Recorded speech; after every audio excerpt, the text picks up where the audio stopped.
আমরা মার্কশালের তৃতীয় পর্বে কিছু আলোচনা করব। আমার মনে হচ্ছে চতুর্থ পর্ব হয়ে যাবে, কারণ মার্কশাল ছোট মেডিসিন নয়। এই মেডিসিনগুলি একটু বিস্তারিত আলোচনা না করলে আমাদের হয় না। কনজাংটিভাইটিস অর্থাৎ চক্ষু প্রদাহ বা আমাদের চোখের মধ্যে কোনো ক্ষত, ক্রনিক কোনো ক্ষত। তা কনজাংটিভাইটিস মানে চক্ষু প্রদাহ, চোখ ওঠা।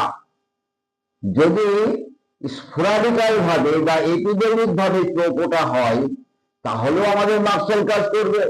যদি ইন্ডিভিজুয়াল ব্যক্তিগতভাবে ঠান্ডা লেগে বা চোখের মধ্যে গরম লেগে এরকম যদি চক্ষু প্রদাহ হয় বা কোনো কারণ পাওয়া যাচ্ছে না, কিন্তু চক্ষুতে একটা প্রদাহ, শ্বেতমণ্ডলের প্রদাহ, কনজাংটিভাইটিস, কনজাংটাইভা, কনজাংটিভাইটিস, বোঝা গেল? শ্বেতমণ্ডলকে কনজাংটাইভা বলা হয়। তাহলে এইবার এখানে প্রদাহ হয়। এখানে প্রদাহ হলে আলোকাতঙ্ক হয়, মাছ খেলে বৃদ্ধি হয়, ঠান্ডায় বৃদ্ধি হয়, গরমে বৃদ্ধি হয়, পুঁজগুলি নির্গমন হয়, না জলের মতো, না হলুদ গাঢ়, না হলুদ খুব, না একদম সাইজে এমন পাতলা জলের মতো। এই অবস্থা আমরা দেখি। আচ্ছা, চোখে ক্ষত, চোখে পিছুটি, চোখ বুঝে যাওয়া, চোখ পিছুটি চোখ বুঝে যায়। আচ্ছা, চোখ থেকে জল পড়ে, কষ্ট লক্ষণ রাত্রে বৃদ্ধি আর উত্তাপের বৃদ্ধি। কষ্ট লক্ষণ রাত্রে বৃদ্ধি আর উত্তাপের বৃদ্ধি। চক্ষু প্রদাহ হলে ম্যাজেন্টার বলে একটা দ্রব্য ব্যবহার করে। ম্যাজেন্টারটা ব্যাপার হচ্ছে পটাশিয়াম ক্লোরাইড মনে হয়।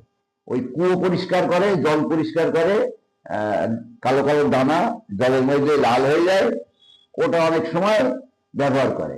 কিন্তু আমরা দেখেছি যে এই সমস্ত কিছুই করতে হয় না। কেউ হলুদের ন্যাকড়া, কাঁচা হলুদ ছেঁচে ন্যাকড়াটা ভিজিয়ে সেই ন্যাকড়া দিয়ে আস্তে আস্তে লাগায়, জীবাণুনাশক বলে। জীবাণু সংক্রমণ হয়েছে এরকম একটা চিন্তা ভাবনা করে। কেউ হুকোর জল দেয়, হুকোর জল চোখে দেয়। তার মানে একটা বিষক্রিয়া আর একটা বিষক্রিয়া দ্বারা নষ্ট করার চিন্তা করা হয়। কিন্তু ক্রনিক হিসেবে তরুণ রোগ হয়ে যাবে, কদিন পরে এমনি চলে যাবে, কিন্তু ক্রনিক হিসেবে কিন্তু যাবে না। তাই কনজাংটিভাইটিস অ্যাকিউট অর ক্রনিক, চক্ষুতে আলসার, চক্ষুতে পিছুটি পড়া, ঠান্ডায় বৃদ্ধি, রাত্রে বৃদ্ধি, গরমে বৃদ্ধি। এই অবস্থা কিন্তু আমরা চক্ষুতে দেখি। চক্ষুতে দিলে চক্ষু প্রদাহের একটা অ্যাকিউট বললাম, একটা ক্রনিক বললাম, চক্ষুতে ক্ষত বললাম। তা এর আগে আমি ল্যাক্রিমাল ফিস্টুলা নিয়ে কিছু বলেছি। তার মানে চক্ষুতে আমাদের এমন ধরনের অবস্থাগুলি হোমিওপ্যাথিতে মন্ত্রের মতন ট্রিটমেন্ট হয়। অনেকে চিন্তা করে চোখের রোগ হয়েছে তার মানে চোখের ডাক্তার যেতে হবে, কিন্তু তারা তো জানে না যে হোমিওপ্যাথি টোটাল হিউম্যান বডির প্রত্যেক অঙ্গ প্রত্যঙ্গের ট্রিটমেন্ট হয়। এটা মানুষের ধারণা নেই বেশিরভাগ মানুষের, যার কারণে চোখ হয়েছে চলে যাও অ্যালোপ্যাথি ডাক্তারখানায়, হার্ট হয়েছে হার্টের জায়গায় চলে যাও, হাড় হয়েছে হাড়ের জায়গায় চলে যাও, ফিমেল জেনিটাল অর্গানের কোনো রোগ হয়েছে তাকে গাইনো ডাক্তার দেখাও। এইরকম একটা ট্রেন্ডিং। ওদের পার্ট ভাগ আছে, আমাদের কিন্তু পার্ট ভাগ নেই। একটা ডাক্তারকে সবকিছুই ট্রিটমেন্ট করতে হয়, এর জন্য আলাদা কিছু দরকার করে না। আচ্ছা, ভালো বা পোকায় খাওয়া দাঁতের যন্ত্রণা, ভালো বা পোকায় খাওয়া দাঁতের যন্ত্রণা। এই পোকায় খাওয়া দাঁতের যন্ত্রণা আমাদের অবস্থা ভেদে ব্রাইনে আছে, মার্কশাল আছে, যেমন বলছি হিপারসাইকার আছে, নাকঝুঁইকা আছে, কফিয়া ক্রুডা আছে, স্ট্যাটিসাইক্লিয়া আছে, ক্রিওজোট আছে, সিনা ক্যামোমিলা আছে, অনেক মেডিসিন আছে। আমরা লক্ষণ অনুসারে ওষুধ ব্যবহার করবো। বার করে কিন্তু আমি একটা কথাই বলবো, সেটা হচ্ছে treat the patient are not the disease. রোগের নামকরণের উপরে বা রোগের সাধারণ লক্ষণের উপরে ওষুধ নির্বাচন করা হোমিওপ্যাথি নীতির বিরুদ্ধ, তাতে কোনো লাভ হয় না। রোগীর জন্য ওষুধ চয়েস করতে হবে। তাই ভালো দাঁত বা পোকায় খাওয়া দাঁতের যন্ত্রণা, উত্তাপ ও খুব ঠান্ডায় বৃদ্ধি হয়। বারবার থুতে ওঠা, মুখ দিয়ে লালাস্রাব, মুখে দুর্গন্ধ, আমরা মুখের মধ্যে এই সমস্তগুলি পাই। কাশি সমস্যা ক্ষেত্রে মাস্টার লাগে না এই বলবো না, টোটাল হিউম্যান বডির পরে যদি কাজ করে, তাহলে ঠান্ডা সমস্যা লাগলে কাশি হলে মাস্টার কাজ করবে, কিন্তু সেখানে ওই সন্ধ্যা থেকে বৃদ্ধি হবে, সরল জিহ্বার সাথে পিপাসা থাকতে, চোখ দিয়ে জল পড়া থাকতে পারে, হাসিও থাকতে পারে, কিন্তু আমরা বড় জিনিসটা দেখবো। এইবার দাঁতের যন্ত্রণা ঠান্ডায় বৃদ্ধি হয়, গরমে বৃদ্ধি হয়, মুখের মধ্যে দুর্গন্ধ থাকে, লালাস্রাব থাকে। যে কথাগুলি এর চিত্রটা, যে বেসিক যে ব্যাপারটা, সেই বেসিক ব্যাপারটা তুমি কিন্তু এক একটা জায়গায় লাগিয়ে দেবা।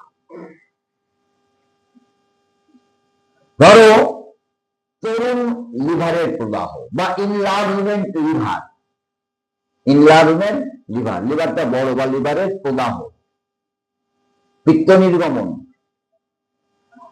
পায়খানার সাথে যেমন আম নির্গমন হয়, তেমন পায়খানার সাথে, তরল পায়খানার সাথে আম তো থাকেই, আর এর সাথে দেখা গেল একটু লুজ স্টুল, একটু বদহজম পায়খানা, আম সংযুক্ত থাকতে, কোথানি থাকতে, পেট ব্যথা থাকতে, পায়খানার মলের রং হবে সবুজ, অর্থাৎ সবুজ দাগটির দিকে মলের সাথে অতিরিক্ত পিত্ত নির্গমন হচ্ছে।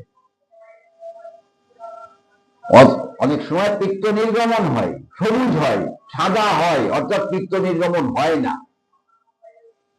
বাইস ডাক্ট কখনো কখনো যদি আটকে যায়, তাহলে পিত্ত আসে না ডিওডিনামে, অর্থাৎ মলের রং সাদা হয়ে যায়। আর যদি অতিরিক্ত পিত্ত লিভার সংগ্রহ করে ব্লাড থেকে, তাহলে অতিরিক্ত পিত্ত পাঠালে পায়খানার রং হয় সবুজ। তাহলে এখানে লিভার কোন প্রদাহ, তারপরে ক্ষত, দেখা গেল duodenal ulcer, gastric ulcer, peptic ulcer বা বৃহযন্ত্রে কোনো ক্ষত। তাই যদি আমরা খেয়াল করবা, যদি লার্জ ইন্টেস্টাইনে ক্ষত হয়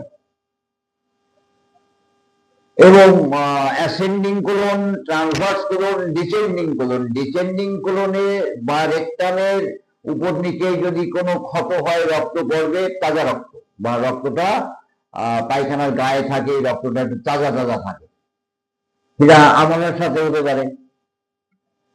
আর রক্ত যদি মলের সাথে সংমিশ্রণ করে, অর্থাৎ আল কাতরার মতন পায়খানা, যেটাকে ম্যালিনা রোগ বলা হয়, এমন ধরনের যদি মলত্যাগ হয়, মলত্যাগ কালো, জল দিলে লাল হয়ে যাচ্ছে, এরকম যদি হয় ম্যালিনা, অকাল ব্লাড টেস্ট করলে আমরা রিপোর্ট পাই পজিটিভ, তাহলে আমরা ধরে নেব পেপটিক আলসার, অর্থাৎ স্মল ইন্টেস্টাইনের মধ্যে কোনো একটা জায়গায় ক্ষত হয়েছে, সেখান থেকে রক্ত নির্গমন হচ্ছে। বুঝতে গেল? আমাদের এর জন্য একটা স্পেসিফিক মেডিসিনের কথা বলা হয়, তাই স্পেসিফিক বলে আমাদের কোনো মেডিসিন নেই, তাহলে তার কিছু লক্ষণ আছে, যেটা হচ্ছে লেপটান্ড্রা, আমরা অনেক সময় ব্যবহার করি, কিন্তু আমরা লক্ষণ ওয়াইজ যদি রোগীর জন্য ওষুধ নির্বাচন করি, দ্রুতভাবে ট্রিটমেন্ট হয়ে যায়। কেন? ফসফরাস হতে পারে, হতে পারে। তাহলে আমাদের সাথে আমসা, দাঁতের পোকা, লিভারের ইনফ্লামেশন বা আমাদের পেপটিক আলসার, গ্যাস্ট্রিক আলসার, অনেকে এসে দেখবা তোমাদের ভুল বলে, কি বলে, ডাক্তার আমার না গ্যাস্ট্রিক হয়ে। গ্যাস্ট্রিক হয় না, গ্যাস্ট্রিক হচ্ছে ল্যাটিন ভাষা, পাকস্থলীর আর এক নাম গ্যাস্ট্রিক। গ্যাস্ট্রিক বলা হতে পারে, গ্যাস্ট্রাইটিস হতে হয়েছে, গ্যাস্ট্রিক আলসার মানে পাকস্থলীতে ক্ষত, আর গ্যাস্ট্রাইটিস অর্থাৎ পাকস্থলীর প্রদাহ, আর ডিওডিনাল আলসার অর্থাৎ ডিওডিনামে ক্ষত। বোঝা গেল?